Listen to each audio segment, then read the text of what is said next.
Welcome back to the Field of 68 Mid-Major Show alongside Rocco Miller and Sean Paul. My name is Vince Wolfram. Guys, basketball, nonstop action this week. Let's do a quick check-in, though, because we got Rocco in a suit. We got Sean fresh off 20K on Twitter. Sean, we'll start with you, man. There we Exciting go. week of basketball. I know you're pumped to talk hoops today. Oh, I'm very pumped. A lot of big things have happened this week. And last week, Liberty had some big moments. The Sun Belt continues to win some games. Buffalo had a big upset. So we definitely have a big slate of things to talk about ahead of us today. Nothing more big time than the look that Rocco's got going on. You're in St. Pete, Rocco. What's happening? Hey, we have the first ever showdown in St. Pete. It's a smaller multi-team event, 3 teams. Today we had, I would say, our 2 best, strongest teams with South Alabama. We'll talk about them during the show, and Central Michigan in a really close 2-point game. I'm fortunate enough to be the color analyst throughout the tournament. And the really cool thing is we got standalone games every single day, fellas. So 11 a.m. Eastern, 8 a.m. back where I'm from in California. And it's breakfast on the beach out here. We've had a good time. Come on, you cannot beat that. And also what you can't beat is more Field of 68 basketball. And we got some of that this weekend, the Field of 68 tip-off. And it started with Liberty, a team that won 2 big ones this weekend in Lynchburg. The first of 2 games we saw was against Charleston, a big win for Liberty, 90-75. Sean, 4 players in double figures in that game. Liberty proving that they could be certainly a scoring threat at the top of the CUSA. Yeah, this is a team in Liberty that we knew they were going to be really good because of everything they returned, which is Caden Matheny and Colin Porter in that backcourt. Zach Cleveland, who nearly had 2 triple doubles, he came close twice. He's an outstanding player. He's a great playmaker. But the guy who really stood out for me is Brett Decker, and Richie McKay talked about him a little bit when he came on the show in the preseason. Brett Decker had 21 points in the win over Charleston, and he had 19 points in the win over Florida Atlantic. Having him as a third option, that backcourt next to Porter, next to Matheny, that is one of the more potent shooting backcourts in college basketball because you have 3 guys who are probably going to shoot around 40% from downtown this year. Then you have Zach Cleveland to set everything up for him, and you have a big-time athlete in J.J. Harper who had a very crazy dunk in one of those games. This Liberty team, they're small, but man, they can shoot, and they're not a team I'd want to face because when you have that much shooting, when you have that much guard play, they're going to be really tough to beat. And when you're watching this team, it's one that the 3-point shooting jumps off the page, right? Is that something that you were surprised by, impressed by? What was the feel when you were watching this group? Not surprised at all. They've always kind of had that DNA.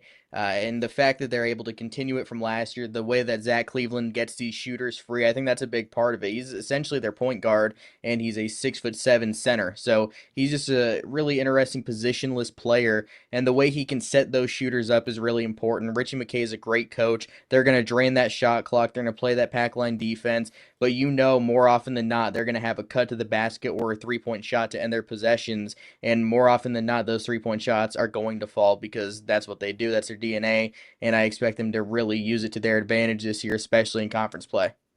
Yeah, they delivered from behind the arc in this one, 14-29, over 48% from 3 in their win against Charleston. Second game was against FAU. That was another win, 88-68. Rocco, this Caden Matheny, this Brett Decker and company, the business was booming in the first game and continued to grow in game number 2. Well, yeah, and I think the big thing about the Liberty Flames entering the season, the fact that they were able to kind of bring back their big 3 of Colin Porter running the show. He's been there, it seems like, for 8 years to me after, covering this team live so many times. And then Caden Matheny, he transferred from Bowling Green a few years ago, but it seems like he's been there a long time. And Zach Cleveland, of course, just an unbelievable triple-double. 10 assists, 10 boards, 27 points, probably one of the best stat lines anywhere in college basketball so far this year. Unbelievable passing big, which makes everybody on Liberty's on the floor in the rotation a weapon, because if you try to double Zach, you're going to leave somebody open. And as Sean did a great job describing, the emergence and the development of Brett Decker has to earn the future respect of the defenses they're going to face later in the season. And so you look at Caden Matheny, I think it's unbelievable. The guy's only 5'11", and his overall shooting for the season period is 17 for 26. I mean, nobody 5'11" is supposed to be able to shoot like that. That's like 7-footer type numbers. And the fact that he's 10 for 18 from three, obviously maybe some of the percentages will break even down the road as you would probably expect some regression. But I mean, it's just the fact that these guys have so much continuity. They catch and shoot in rhythm. They find the open man. They're patient. They're just not going to beat themselves. And so, what they're going to have to prepare for later is, and where Liberty's ran into trouble in the past, is when they get those bigger, more freakishly athletic defenses that are organized, that are together, then they might meet a challenge. I think just the way things timing-wise worked out, both Florida Atlantic and Charleston happen to have a ton of new faces. Although they do have great athletes, they're not quite as organized defensively, and Liberty really made both those teams pay. Yeah, Liberty, a team we've talked about a lot this offseason. I know with 3 wins to start the season like they've got, Rocco, what do you think is the biggest difference? Maybe for somebody who hasn't seen this Liberty team on the floor yet, what do you think the biggest difference is between the success last year's team had and the group this year? So far, not much, because last year's team was tremendous. I mean, they got a 12 seed. They won the Conference USA double championship in a year where Conference USA mostly historic here in the KenPom era, being a top 9 league in America. So really a high floor for the league. There's no easy outs. And last year they go 13-5 and of course win the Conference USA tournament. Now, again, they'll have that same amount of tests. I think Jacksonville State's very dangerous. I think New Mexico State's dangerous. Clearly Kennesaw State's loves their team, and there's going to be a bunch of teams that emerge, maybe like a Missouri State, and we'll see about Sam Houston in Western Kentucky's already got some nice wins. So this league is going to be tough, and I think Liberty, again, these guys playing together this long, this is the old mid-major model that's supposed to be extinct, but Liberty's held a little bit of a candlelight for the rest of mid-major basketball that you can keep some of these guys together, with a combination of resources and a great system that Richie McKay has spent years building, and the model of consistency out there in Lynchburg is phenomenal. Sean, Rocco highlighted a little bit there, but Conference USA, something to behold this year, and Liberty's going to fall somewhere towards the top of it. What do you think the outlook is for the Flames in terms of conference play and rankings there? I mean, they're definitely going to be the clear favorites once again. You look at KenPom, they are the only team inside the top 100 of KenPom's ratings right now. The next closest is Kennesaw State, and I definitely agree with that because they have all those weapons with Simeon Cottle we had on the show earlier in the year. And they have a lot of other pieces returning, like Braden Liu. He's a really good player. Frank Juan Sherman, R.J. Johnson, who's kind of emerged during his sophomore season. So Kennesaw State's going to be in that mix. New Mexico State's going to be in that mix. Western Kentucky, I think, is going to be a little bit better than we probably expected. They've made a huge jump in KenPom's rating since the start of the year, from 202 to 147. They're 2-0 so far this year, and Tegan Moore had a really good game the other day in a win at Eastern Kentucky. They got their point guard and Terrion Murdoch's back from injury. So I think if there's kind of a sleeper team in that bunch, it's probably Western Kentucky. But it's a big jumble of teams really outside of Liberty. Wouldn't surprise me if anybody like 2 through 8 in that league ended up in any order. But Liberty is a clear favorite, and they're going to be the favorite in just about every game they play in league play, it feels like. Yeah, Richie McKay's group back with another, not only a great team, but a great start as well. 2 big wins with Charleston and FAU in the field of 68 tip-off.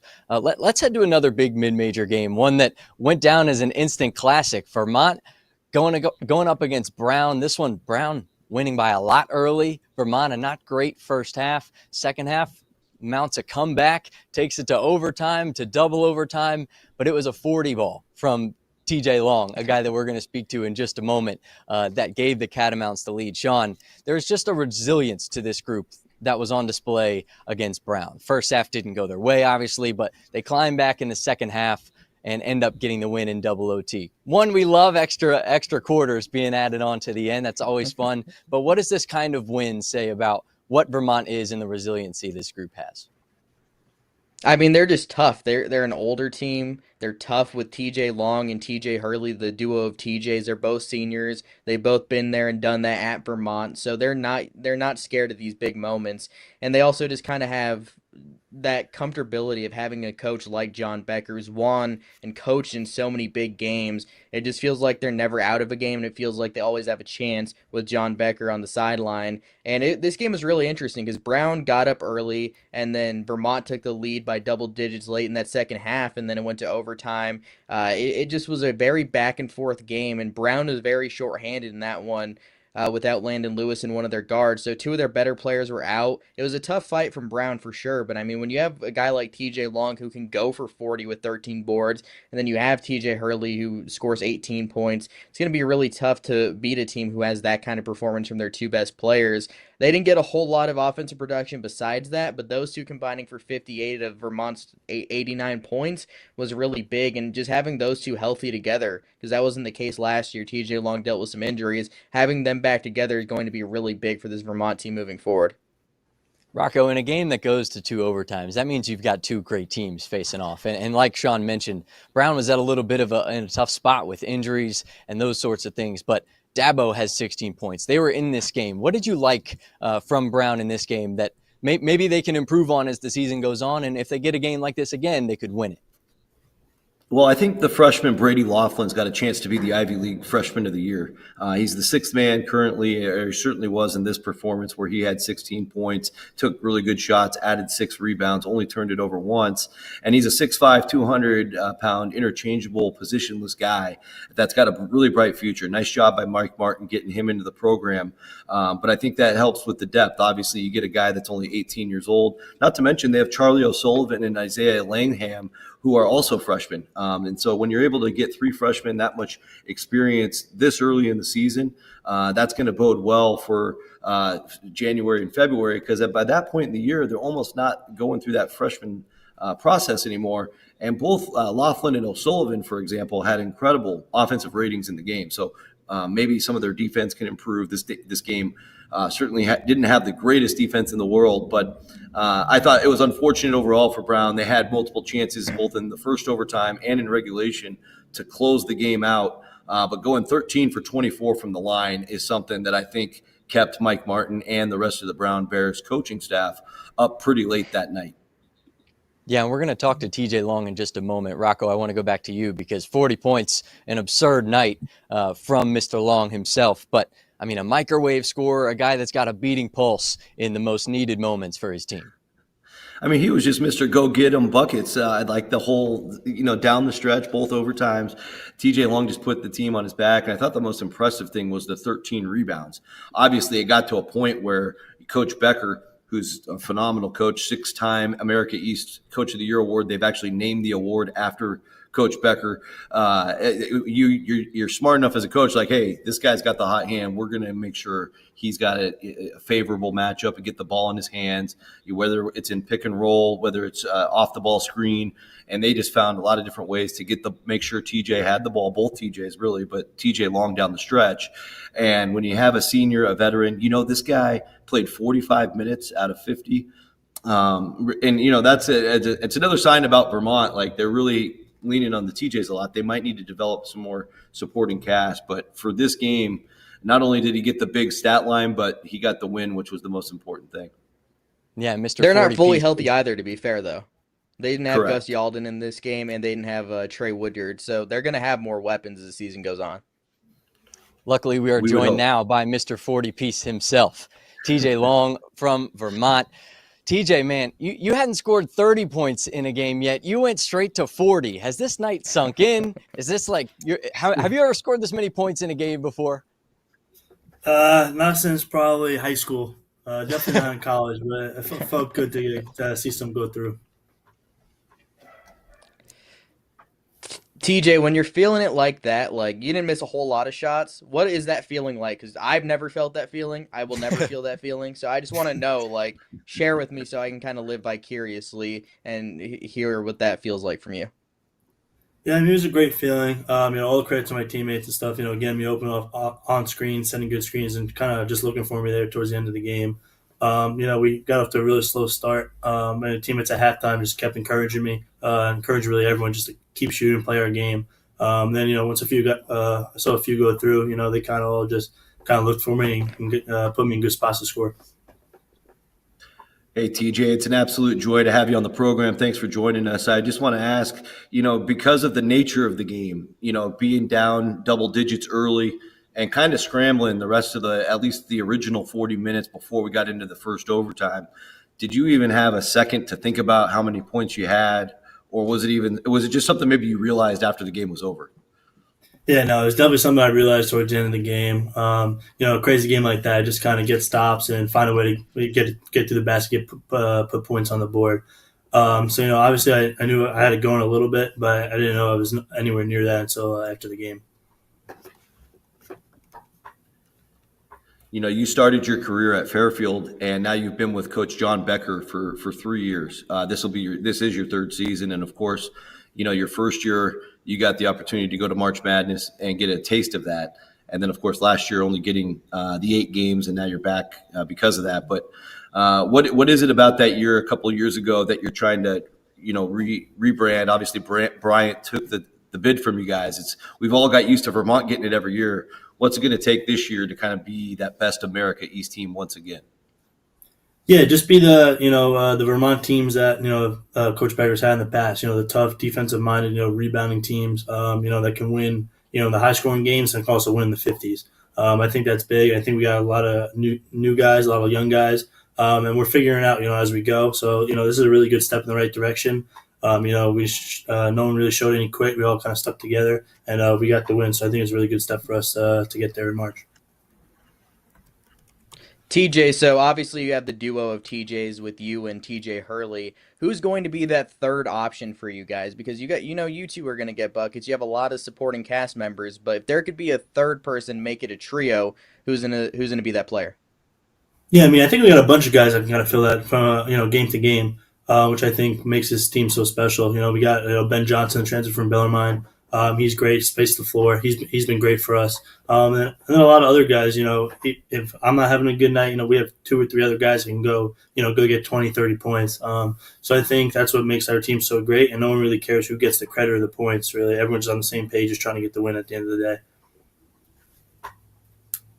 Your defense has allowed a high rate of threes early in the season. I guess it's just mainly like the Brown game, but you'll have Northeastern on Saturday. You'll have a red hot Buffalo team next Tuesday, and then you have your ESPN tournament in 2 weeks. So a lot on the horizon. What are you guys working on in practice with these 5 or 6 days off to get ready for that stretch?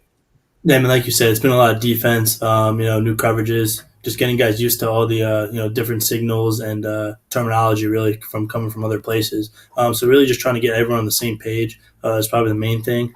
And the rotations, it's all different from every different school that you come from. So I mean, that's been the biggest challenge. But I think this week, we're really dialing in on that. I think we'll be much better going forward. For you, TJ, was it a sure thing that you were coming back to Vermont this year no matter what? Obviously, you dealt with injuries last year, but I'm sure you could have transferred elsewhere, maybe gotten some more of that NIL money. Was it obviously that you're going back to Vermont? Yeah, it was a pretty easy decision for me. The guys here, they just, they do it the right way. The coaches really care for you on and off the court. And just the group of guys and the culture here is something hard to walk away from, especially with only 1 year left. So, I just wanted to enjoy the last year and, try to just win and get back to March. TJ, you logged 45 minutes the other day, but you're also one of the slowest tempo teams in the country, going about 19 seconds deep into every shot clock on average. Does that make it feel like you can play as many overtimes as it takes and your body's never going to give out? I wouldn't say that because I was pretty tired at the end of that second one. You guys were going hard. You were going hard. Yeah. You sure were. But, I think it's great. We have a lot of guys that can come in and out. Like you said before, we had a few guys out. So it'll be a little easier towards, when you get further into the season. We have more guys coming off the bench and stuff. But, that's what's great about Vermont. Whatever it takes to win, I'll play 45, I'll play 20. Whatever we have to do to get the win, I'm on board with. TJ, you had 40. The other TJ had 18. If I wanted to play Vermont, what do I got to do? I got to know a TJ, change my name. What do I got to do? You just gotta, like you said, defense, play hard is really the main thing. Play hard and tough, and find a way on the court here. Bingo! Congrats on the win. Congrats on the great performance, and best of luck the rest of the way. We appreciate you joining us. Thank you. Appreciate it. Thanks for having me. Yes, TJ. sir. Before we're going to head to break here, and then we're going to talk more mid-major hoops when we return.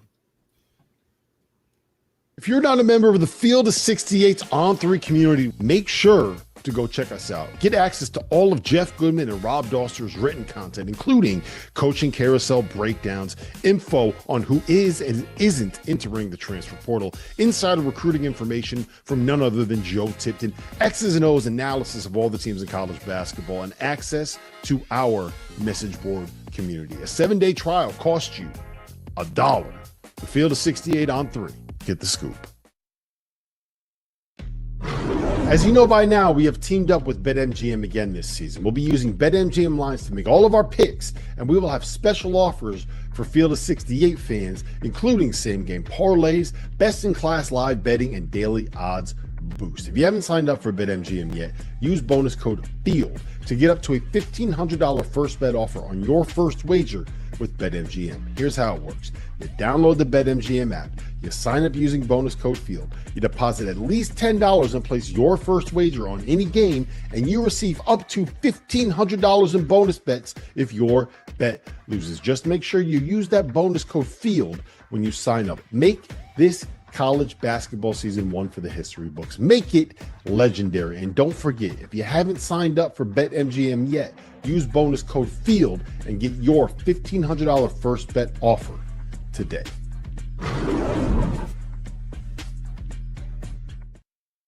Would you be surprised to find out that the Field of 68 is home to more than 35 podcasts? More than 25 team-specific podcasts that are hosted by the people that know what fans want the most. The Goodman and Humble podcast, the DTF podcast, the A10 Insider podcast, and the Mountain West podcast. But wait, there's even more. The Field of 68 will be launching the ACC Insider podcast this year. Subscribe to this channel and come along for the ride.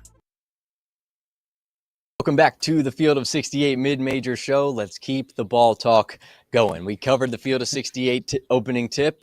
We covered a big night from TJ Long and Vermont in double overtime. Let's keep the ball rolling. UT Martin has gotten off to a fantastic start this season. They keep getting big wins. Skyhawks are 3-0 for the first time since 2020.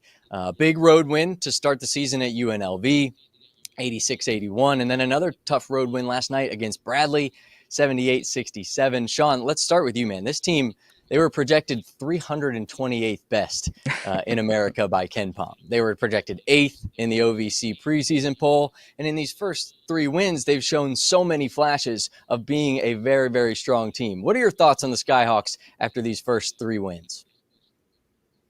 I mean, to me, they obviously have to be a contender in the Ohio Valley. You have Little Rock, who's probably the favorite just based on a pure talent perspective, but you can't deny what UT Martin's done so far. And the thing about UT Martin is I feel like nobody really knew what to expect from them because they just have such a different roster. Like, they lost a lot of their pieces from last year, and that was already a different roster from the year they had before, first year for Jeremy Schulman. But this is a team mostly with overseas guys. A lot of them already transferred from other programs, like Dragos Lungu transferred from San Diego, I believe. Yeah, he was at San Diego last year. So that's a guy who's been very productive for them. But they have a lot of guys. I think like 9 or 10 of their players are European. So they just have a bunch of different overseas guys. And the thing about Coach Schulman is he's a JUCO coach. So like he's used to this level of turnover year in and year out. So I think that suits him perfectly. And to get UT Martin humming at a high level consistently, I think it was a really sharp hire when it happened, because at a program like that, you just got to find a way to do something outside of the box.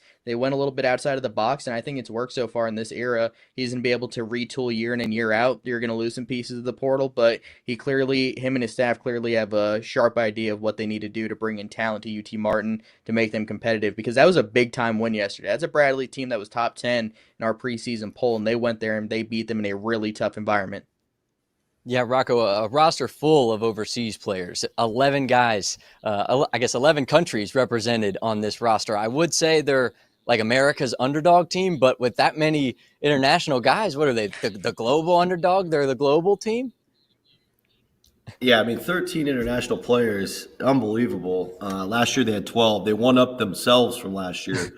And I think, I think one of the other things too is getting a couple of these guys who have 4 years to play still. with the NCAA rulings on some of these guys who have played in certain pro leagues. Some of them are only getting 1 year, 2 years, 3 years, but they found guys that are really raw and ready to contribute. And I thought the big hero last night game, for example, was Matas Denuasis. Hopefully I didn't butcher that. But I think, Matas' ability to not only ice the game at the foul line, but also add 7 rebounds, score 20 points, drain 3 threes. He also helped force a bunch of turnovers. He had 3 assists. Bradley's a very ball security heavy team, and they're the ones that try to just enforce their will defensively. And UT Martin, I thought in the second half, flipped the script. This was a game where UT Martin trailed by 2 points at the half and really dominated the second half, which made it even more surprising. It's not like UT Martin just came out and hit a bunch of threes and had a big lead. It was quite opposite of that. It was really, as the game went on, their confidence got built as they kept staying in it segment to segment. And boom, they made their move with, 12 minutes to go and end up winning this thing by 11 in Peoria. That's just unbelievable. And they have another freshman in the starting lineup, a technical freshman, in Philip Petkovsky. He had a nice game as well, making a couple of threes. He had 8 dimes and 6 rebounds himself and a pair of steals. So I just think UT Martin, if you watch the UNLV game like I did, Bukumarovic was the hero that night. And he, again, had 20 last night. So they've got – again, we're going to get really – the more they win, the more we're going to get better at pronouncing their names, because this is the story in mid-major basketball, and Martin, Tennessee, of all places. Yeah, they resemble the Illinois roster, right? Illinois is like the high major version of this UT Martin group with just a sheer amount of international players. Sean, I know I talked about the 328th ranking in KenPom for you, but Rocco, I just want to know your thoughts too. Is this a surprise to you?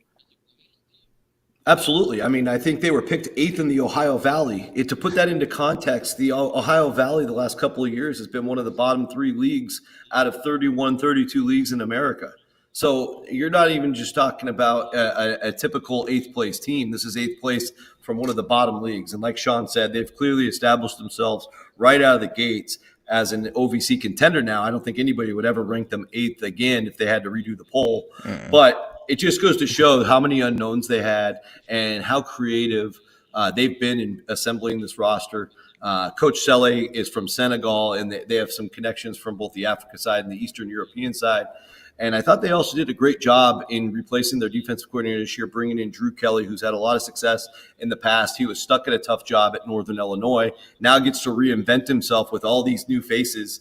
And I think they have an amazing translator because everybody's on the same page. No, definitely. And Sean, let's talk about their opponent a little bit. Bradley, a team that's 1-2 on the year, got a win over Central Michigan before this UT Martin game. What went wrong in this game for Bradley, and maybe how can they work to improve on those things as the schedule continues? Just put it simply, they went 3 for 20 from 3. Like, you're just not going to win a lot of games when you go 3 for 20 from downtown and your opponent goes 11 for 24. Like, they just completely got dominated in the 3-point battle. And of course, there's some variance that goes with that, but 3-point shooting was a bit of a concern of mine for this Bradley team coming into the year, because you have Alex Hubricks, who's going to be a really good shooter. He was that at Wright State for years. But then you have a lot of unknowns in the shooting department. You have A.J. Smith, who wasn't a very good shooter in the past. At James Madison last year, only 29%. You have Ahmet Janovic, not really a shooter. He did hit one in this game, I believe. He went 1 for 1 in this game from 3. Not really a shooter in his career, though. Corey Thomas, he's a guy who can hit one, didn't take one in this game. But you have Jaquan Johnson, who went 0 for 6, only 23% from 3 this year, 34% as a freshman. He's really the difference maker here. He's going to have to shoot it a little bit better if he's going to be the starting point guard. Montana Wheeler, another guard option off the bench. He didn't hit any threes, went 0 for 3. So to me, it's kind of that point guard play, and everybody, including myself, was expecting a bit of a jump from Jaquan Johnson. He still could do that. He's a very good driver. He's very quick into the basket, but he's going to have to shoot the ball a little bit better from 3, and I think he can do it. We saw it a little bit last year. He's just going to have to be a little bit more consistent, because if their best shooter is going to be A.J. Smith, who's shooting 33% from 3 this year, that means something has gone wrong for this Bradley team, because they should have better shooters. Hubricks is at 31%. Montana Wheeler hasn't hit a 3. Their guards just have to shoot the ball better, plain and simple, because they were one of the best 3-point shooting teams in the country last year. Obviously, losing Duke Dean doesn't help, but this team is just in desperate need of some perimeter pop. Bradley, a tough road matchup against San Francisco on Saturday. That should be a good one. Maybe they'll bounce back. But in this one, I mean, a stat to remember, I think, 2 wins over top 130 teams in KenPom for UT Martin. They hadn't done that since 2015, so it's been a minute. And that's over the course of a whole season. We're talking about 3 games here. So a good start from UT Martin. Let's head to the Sun Belt because there's some teams in this conference that are off to a very, very hot start. Rocco, we'll start with you because South Alabama, a team you covered today, there's nobody that knows that group better right now. They're looking just as good as anybody, 3-0. Talk to me about what South Alabama has been able to do. Well, they did what they've been doing for a few years now. Richie Riley goes and finds players from all over the world. Maybe not as extreme as UT Martin, but certainly the NAIA level is an area where he's really excelled. And Riley's words himself, he believes between the 2 stars of Peyton Law, a guy that he only had 7 points in today's game, but he was clearly the hero of the Alcorn State game when they were in trouble against Alcorn, surprisingly. And then, of course, he played amazing against Toledo in their opener. He's from Freed-Hardman College in Tennessee. I don't think it's too far from UT Martin, actually. And you also have, I believe it's Chase Harris. It's pronounced Chase, just like the bank. He also comes from an NAIA school. So you've got 2 of probably the best 3 NAIA. Yeah, that's Life University. Put some respect on their name, please. That's right, Life University. We talked about them during the game very appropriately. And I think and my partner did a great job. He knows the coach. We gave him a shout out. But Chase Harris, I mean, he was everything today. He was the penetrator. He played 31 minutes, 20 points. The only thing he didn't do well was make free throws. He's got to fix that, 4 for 11. But to only turn it for all the usage he got, to only turn it over twice, I thought is a really productive game. And Adam Olson's really the big story that fits well because you've got penetrating guards like Jaden Cooper and Chase Harris. Peyton Lowe is a beast football player in the post. And then Adam Olson is a tall 6'8", 225 sniper that can also go down and bang if he has to. So a lot of those key possessions down the stretch here today against Central Michigan, one in particular, he gets a kick out to the corner, nicely guarded by Central Michigan, but he takes it and drives right in.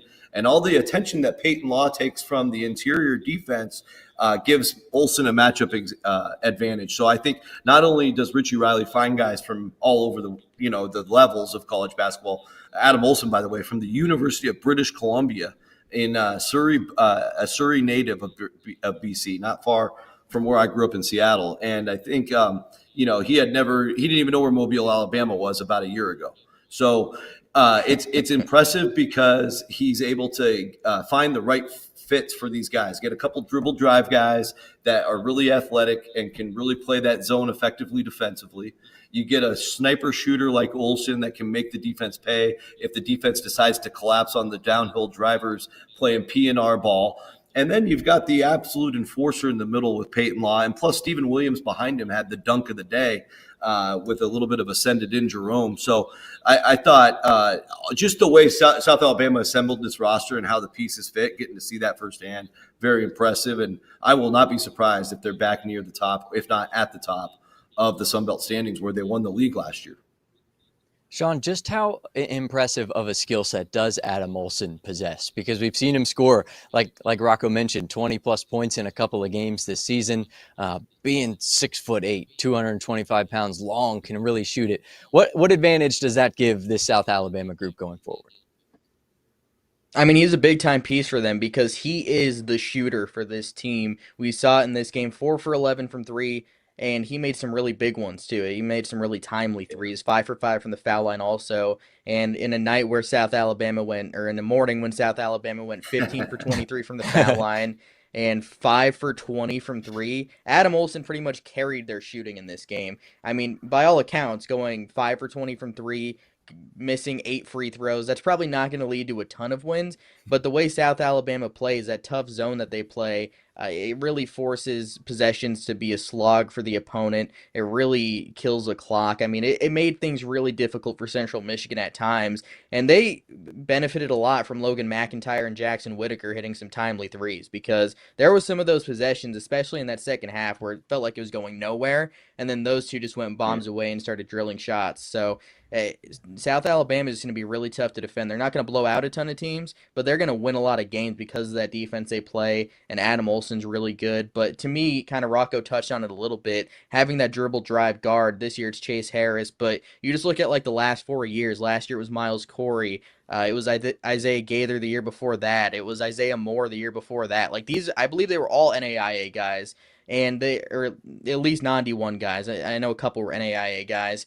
And you just add a new one every single year. They're all seniors. They all come up. They all have 1 year at South Alabama, and they all ball out right away. Like, that's kind of crazy to me. It doesn't get old. Every year, you just kind of have to trust that Richie Riley's going to find one of those guys. And when you see a guard from the NAIA level in his lineup, you just have to assume they're going to be pretty good because that's what he does. He brings in stud guards from the NAIA level. Trust the process, am I right? There's the first undefeated team from the Sun Belt. Check. Let's head to the next one, and we'll stay in the great state of Alabama. Let's go to Troy. Rocco, a nice win for the Trojans against now 0-2 Furman, 64-61. Cooper Campbell led the way with 21 points. What have you liked from the start from Troy? I think Campbell's been their hero overall, but Thomas Dowd projects as a all-conference type of guy, played a key role in last year's NCAA tournament team. But I think the big story is the fact that they already have 2 road wins, starting, of course, in the Sun Belt MAC Challenge at Kent State, getting a marathon 103-97 win on opening day, and then going to open the new Furman Arena and getting a win there. Really, really impressive to go back-to-back and win those games. You know, each game, as you progress through the season, is its own entity. And so what you see from one game, the opposing coaching staff and your own coaching staff, you're adjusting and you're trying to game plan against it. And so to be able to win 2 road games in a row is one of the hardest things to do in college basketball. And Troy's done that already. And now they got a little bit of a break with a non-Division I tune-up game a couple nights ago before they go on their big West Coast trip where they're going to play 4 games. If they survive this, I won't even have words, but obviously they probably won't. They have a really big one on Friday against Loyola Marymount, which again, if they play well, Loyola Marymount is a beatable team on the road. Cal State Northridge is replacing a lot of guys.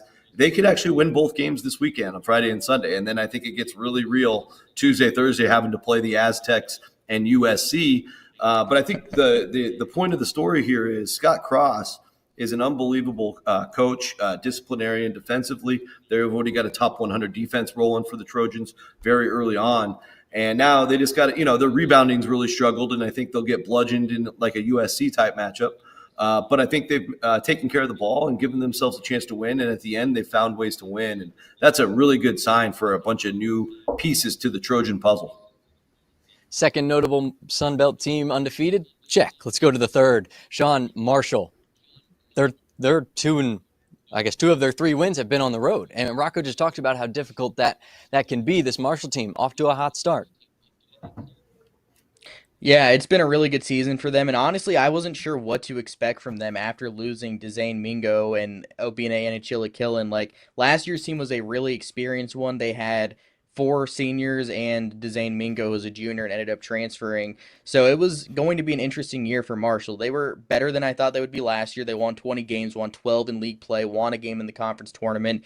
But Coach Cornelius Jackson has things humming at a high level, especially offensively. It's a team that plays really fast. They're 34th in adjusted tempo. They are shooting threes 55% of the time. They dish the ball well. 74% of their made shots are assisted, and they're shooting over 40% from 3. And one of the big reasons for all of that is Jalen Spear, their point guard. He had 12 assists in their most recent game against Elon. That was a 96-89 home win. 12 assists for him, 9 points. He was more than willing to just share the ball to Wyatt Fricks, who had 34 points. He's been around for a while. He's 6'10". He's shooting 57% from 3 this year. He's a guy I've always liked his potential because I felt like every time I flipped on a Marshall game in the last 4 years, it was Wyatt Fricks making some big shots. He's a pretty good athlete too, but he was only shooting around 27% from 3 last year, 22 the year before that, and now he's really shooting it well. So he's really come into his own this year. If he continues to play like that, If Caleb Hollenbeck continues to play the way he's been playing, Wilson Dubinsky off the bench,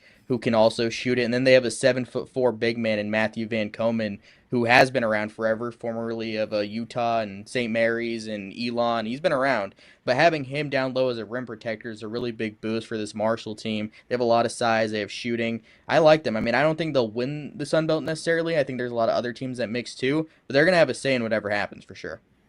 Yeah, the MAC Sun Belt Challenge giving us some glory across mid-major hoops, and there was a big upset that we'll talk more about with head coach George Halkovich. Buffalo beats DePaul. More on that when we come back. As you know by now, we have teamed up with BetMGM again this season. We'll be using BetMGM lines to make all of our picks, and we will have special offers for Field of 68 fans, including same-game parlays, best-in-class live betting, and daily odds boost. If you haven't signed up for BetMGM yet, use bonus code FIELD to get up to a $1,500 first bet offer on your first wager with BetMGM. Here's how it works. You download the BetMGM app, you sign up using bonus code FIELD, you deposit at least $10 and place your first wager on any game, and you receive up to $1,500 in bonus bets if your bet loses. Just make sure you use that bonus code FIELD when you sign up. Make this college basketball season one for the history books. Make it legendary. And don't forget, if you haven't signed up for BetMGM yet, use bonus code FIELD and get your $1,500 first bet offer today.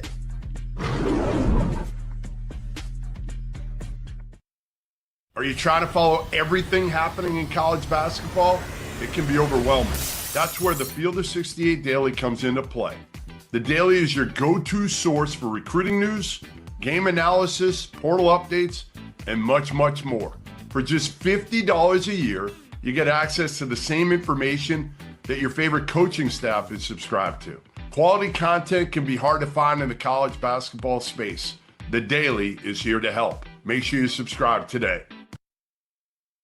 If you're not a member of the Field of 68's On3 community, make sure to go check us out. Get access to all of Jeff Goodman and Rob Doster's written content, including coaching carousel breakdowns, info on who is and isn't entering the transfer portal, insider recruiting information from none other than Joe Tipton, X's and O's analysis of all the teams in college basketball, and access to our message board community. A 7-day trial costs you $1.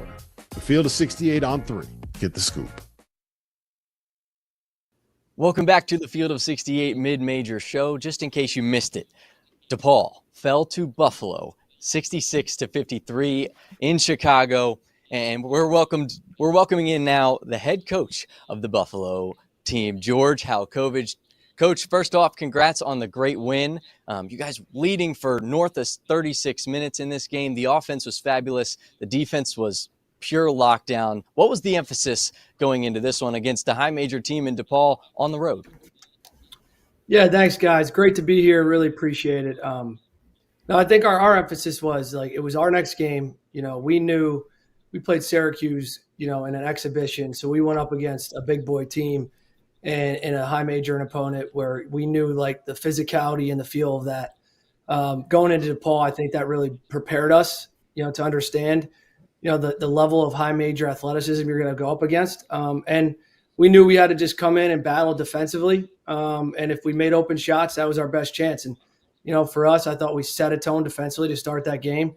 And we made open shots to extend a lead. And then, you know, we were able to weather their storm and you know, extend it at the end. So credit to our guys that executed the game plan. But, you know, I'm really proud of how we defended for a full 40 minutes. Hey, George, thanks again for joining the show. You know, I've had the opportunity to be up there in Buffalo quite a bit in the last decade and did, you know, of course, with the program where it was with Nate, you know, in those glory years, and then where you had to pick it up from and obviously rebuild it for the last couple of years. That had to have been difficult. And what's been the biggest jump here heading into year 3? Obviously, before you even got to DePaul, I thought you had 2 pretty impressive road wins just to kind of get off the mat with Southern Miss and Green Bay and then get your guys confident going into Chicago. Can you just walk us through what the offseason was like and maybe what's so much different than, you know, those first couple rebuilding years? Yeah, I think, you know, credit to everybody in our university. You know, they've stepped up for us. I feel like this year we had some NIL, you know, some rev share dollars to use to get older. and really build out a team that I thought complemented each other really well. So I thought we were able to build depth with utilizing NIL, and in this day and age, you need that, right? So, then we were able to go out and get guys that really fit what we're trying to do here, and bringing in some really good guards and Daniel Freitag and Angelo Brizzi, two in particular, to complement them with the returners we had and Ryan Sable, Noah Batchelor, Tim Obo. That starting five gives us a great chance to go up against any team, we think. And obviously that was able to happen against DePaul. So, and then we have really good guys that we have experienced older guys. We hit some D2 guys. We got some NAIA Division I transfers along with some really good freshmen. So we just got to work, hit the ground running in June. We really worked on just really playing hard every day and setting a tone every day of playing hard and having that mentality. And I knew we were going to be, I thought, pretty talented offensively, guys. I really did. It was just a matter of, could we be tough enough to defend night in and night out when our shots aren't falling? And that's been our focus. And, like any team, we've been implementing our systems, and, our guys have done a pretty darn good job of that to start the year. So we got to keep building on that. You mentioned some of those NIL rev sharing dollars. I'm sure some of them went to Daniel Freitag, and I want to talk about a little bit of a sequence he had late in this game that I felt like was a turning point, right? You guys are 50-48. Caleb Banks misses a fairly wide open three. Daniel Freitag goes and makes a shot that I was pretty positive was a three, but apparently it wasn't. I just learned that just now. And then they call timeout. Then they turn the ball over. Freitag makes a shot and won. What did that moment teach you about him? Because he kind of took that game over late. Yeah, a lot of great coaches or good coaches look really good with talented, good players. And, that's what, there wasn't many secret, tricky plays right there. It was all put him in a position to make the right read. And, he did, and he confidently stepped up and knocked that shot down, physically got into the lane and finished through contact. He's a high major guard. I know that. We knew that getting him here. A guy that fits kind of the way I want to coach and the type of guards that I'm accustomed to coaching. So a lot of times with those guys, it's making sure they're confident, holding them accountable on the defensive end and to rebounding. And I thought 2 of the rebounds he got on foul line opportunities really were the plays of the game where he high pointed balls way up there with 2 hands. To have a guard that does that, but also could go down the other end and make plays with the ball in his hands for himself or for others, depending on the situation, is huge. So, it's great to have a guy that, and multiple guys for that matter. I think Brizzi and Sable and then DJ Talton, had a big time game doing the same thing against Green Bay the game before. We have 4 guards that we really know we could put the ball in their hands and they could go make a play. But I mean, Daniel, for him to have that moment was big for him, not playing that much last year and coming here. And he had great confidence going into tonight's game, but he's been doing it all off season and did it in our first couple games and in our exhibition. So I wasn't surprised, but I'm sure darn glad he did it because we needed it. We need to weather the storm. Yeah, let's talk about Sable a little bit more. Ryan Sable, the difference there is it's also his 3rd year with you. So he's been in the Buffalo program from basically day one of George Halkovich, Buffalo Bulls basketball. And I think the data is showing this guy is really kind of blossoming before our eyes, having 3 net positive games. Of course, opening night, 32 points, goes for another 20 against DePaul. But I think the thing that impresses me, Coach, the most is he's only averaging 1 turnover per game, really that ball security element and, treating possessions like gold. What are you seeing with his development and what should we expect going forward? I see that book in the background of one of your screens there, that Jay Wright Attitude book. So, there we go. About that didn't happen if we didn't have guys year in and year out helping build our culture at Villanova with some great guards. And for me at Buffalo, Ryan Sable is a throwback. He allows me to build the foundation with him, around him, because he's now in his 3rd year and he believes in everything we're doing. We talk about having a road attitude, and I can't claim that. That's something I brought with me from where I came from. But our guys are saying it. So first and foremost, when you have a guy that believes in it and he can produce the level that Ryan has in these first couple of games, and he does all the things, like you said, he secures and takes care of the basketball. he takes the right shots. He makes the right plays. He's always team first.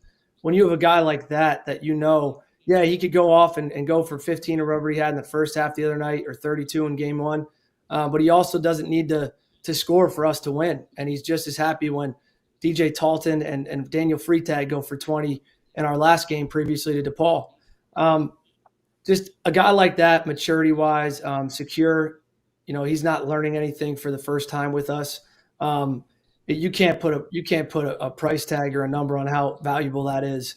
And he's our captain. He embodies everything that all-in grit mentality that we really embody here, that we're trying to build here. You can't do that unless you have a couple guys, like him, like Noah Batchelor, Tim Obo, Omar McGee's coming back for year two. When you could retain really good players, that allows you to build culture and set the foundation and grow it year to year. So he's really been the catalyst of that, and none of this is happening without him.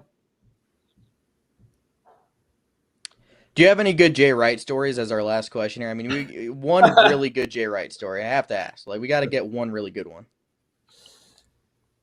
I'll give you one because it happened to me finally in DePaul. All right, so perfect timing. I got a lot of great assistant coaches. My guys are awesome. Hamlet Tibbs, our associate coach, Ramos Posado, our assistant, Henry Lowe, Jack Fitzpatrick, and Kevin Voigt. All do a great job. And without those guys, none of this has happened, to start this year. But I have two Villanova guys, Henry Lowe and Kevin Voigt, that both played at Villanova. And they really raise the level of intensity on the bench sometimes. So we're in pivotal moments going into timeouts last game. And, I'm almost like they're getting on our guys and saying the right things, but I'm trying to process what I need to say and get it out in a huddle. And finally I was like, guys, can you just all relax for a second? Everybody, please be quiet. Please be quiet. I got this. All right. So, I look after the game and I'm like, there was a game. We're playing Marquette. It's my scout. It's kind of one of those games at the Wells Fargo where I'm up. I'm yelling at our guys. I'm telling him we're getting defense. He's trying to say something. I'm yelling from behind over him down the court. And I remember my family's right in the first row. And I keep screaming. And coach basically can't get a word in. And he just turns, he looks at me and goes, George, will you please be quiet and sit down? Please.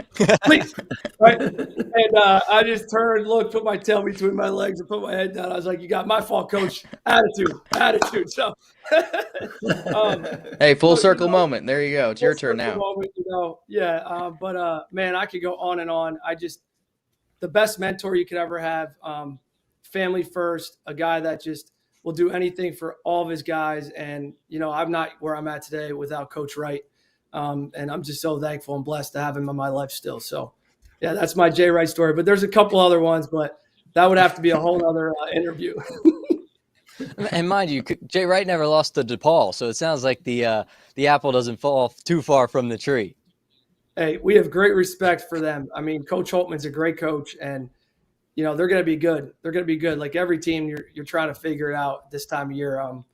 But I have such great respect for him, his entire staff, and I know they're going to get it going out there. So I just hope they don't get it going against my former, Villanova Wildcats. That's all. Right. Exactly. Well, Coach, we appreciate you joining us. Congrats again on the win, and best of luck the rest of the way. Thanks, guys. Really appreciate you having us. Absolutely. Thank you. And guys, the Buffalo upset was far from the only one. There was plenty across the states, across the mid-major games, all throughout college basketball. Cal Baptist took down UC Irvine, 69-61. This was one where the Lancers, they overcame an 11-point deficit early on. And Sean, let's start with you here. For those who maybe don't understand the scope of this one, just how big of a win is this for Cal Baptist on the road? Yeah, I mean, UC Irvine was a really big home favorite. They don't lose a lot at the Bren Event Center. But watching this game, in that second half especially, for one, Martell Williams and Dominique Daniels just absolutely took over.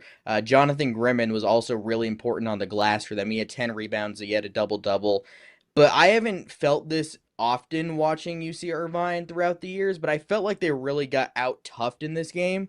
And that was just an eye-opening experience for me because you don't see that often from a Russell Turner, UC Irvine coach team. They just looked lost out there at times. Yeah. They looked out-toughed, and their offense especially. I mean, they just could not get anything going in that second half. They didn't even have that many open shots, it felt like. They were just taking some really ill-advised shots. And that's where you notice the presence of Bent Leutchen last year. Like, that was a guy in those moments, that's who you go to at least draw a foul, at least draw attention and get a shot for someone else.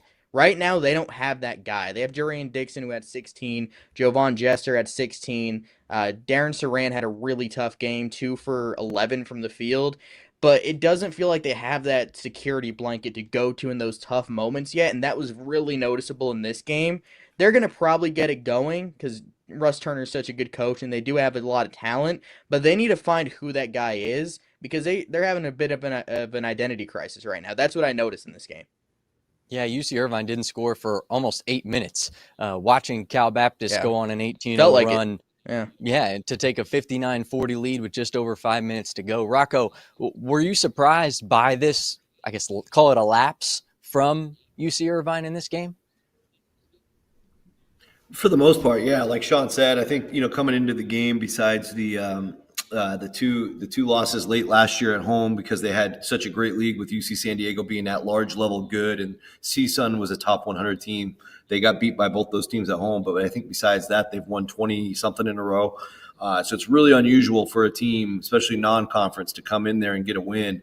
But I think the alarming number, to speak to Sean's comment about physicality, 55 to 32 rebounds. I mean, that I would never even believe that in any state of mind. And I think, Cal Baptist gets a lot of credit there. Like he said, Jonathan Greenman, the Venezuelan, has really developed. He barely played much in a freshman or sophomore year. Now just a blossoming junior, at least from an assertive rebounding perspective, using his body in an effective way, getting 10 rebounds of that 55. And I think Thomas Ndong's a guy as well, giving him a nice 21 minutes and 12 rebounds at 6'10", because basically what they're trying to do is throw bodies at the problem. They also have Brady Hanij at 7 foot, 240. Their biggest guy physically gave him a nice 22 minutes and another 9 rebounds. So between those three guys, you're looking at over 30-plus rebounds. And really what it is it's clogging up the front court while you have a superstar, the best player in the WAC, pretty much undisputably, in Dominic Daniels.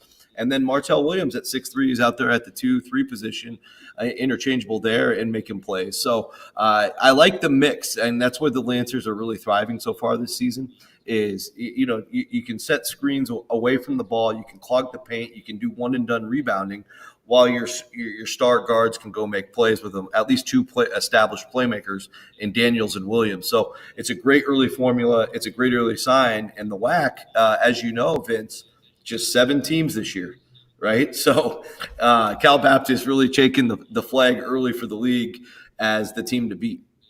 Yeah, it looks a little different, and Cal Baptist taking the reins early. Let's go to our last game here before we call our shots for the next week. And Sean, I'll start with you here because the Stephen F. Austin Lumberjacks are 3-0. The first year under a new head coach, big wins over Arkansas State and Rice. What have the positives been so far from this Lumberjacks group?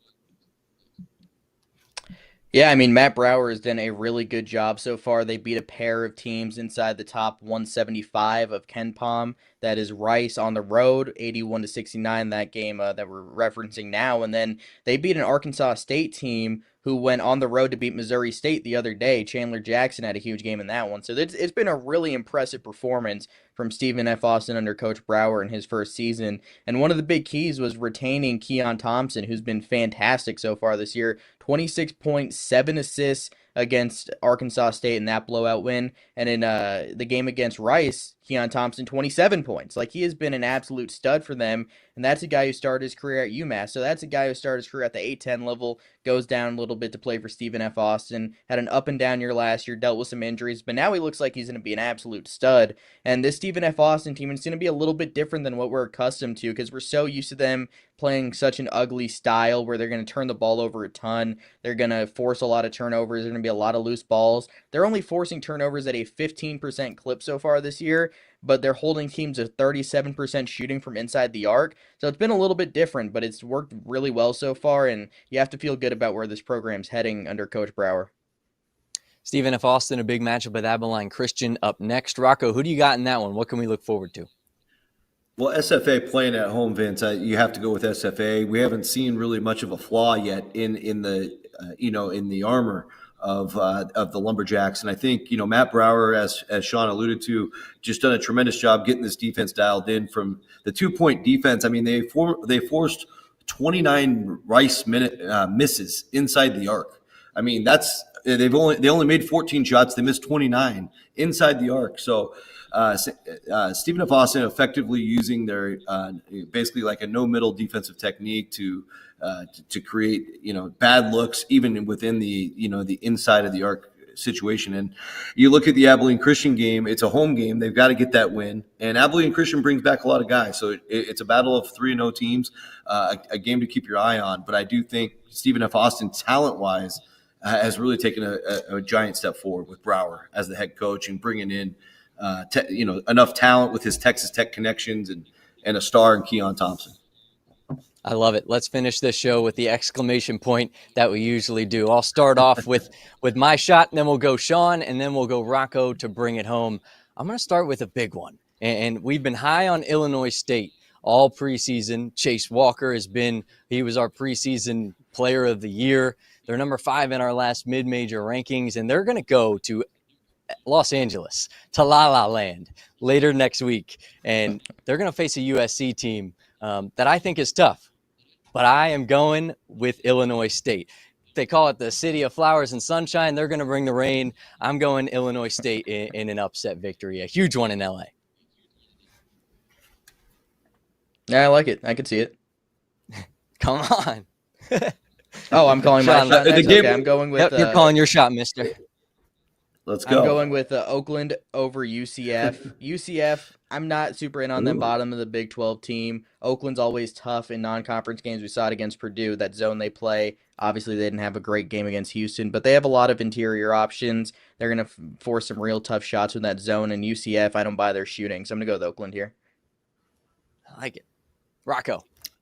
All right. Well, I'm going to go with Sam Houston over Utah. And, we saw Utah specifically go to overtime in a game they could have lost to Weber State. Obviously, they're friendly neighbors an hour to the north in Ogden. But I think, with Utah's situation, they got a nice bounce back, 18-point win against a bad Holy Cross team. Now Sam Houston comes to town. Sam Houston's had 8 days to recover from their loss to Texas Tech. But I thought, Texas Tech's clearly a top 10, top 15 level team. And they went segment to segment with them until about the final 8 minutes that's when the game got stretched out to a 21-point loss. But they kept it single digits in a lot of those moments before they started having to alter their offense to fire threes. And Sam Houston, that's their only Division I game so far. So we just don't know what we don't know. I know a lot of good I've seen a lot of good play and heard a lot of good things from Kashi Nat, 6'3", 190 senior. And I know the guy that they have really been depending on.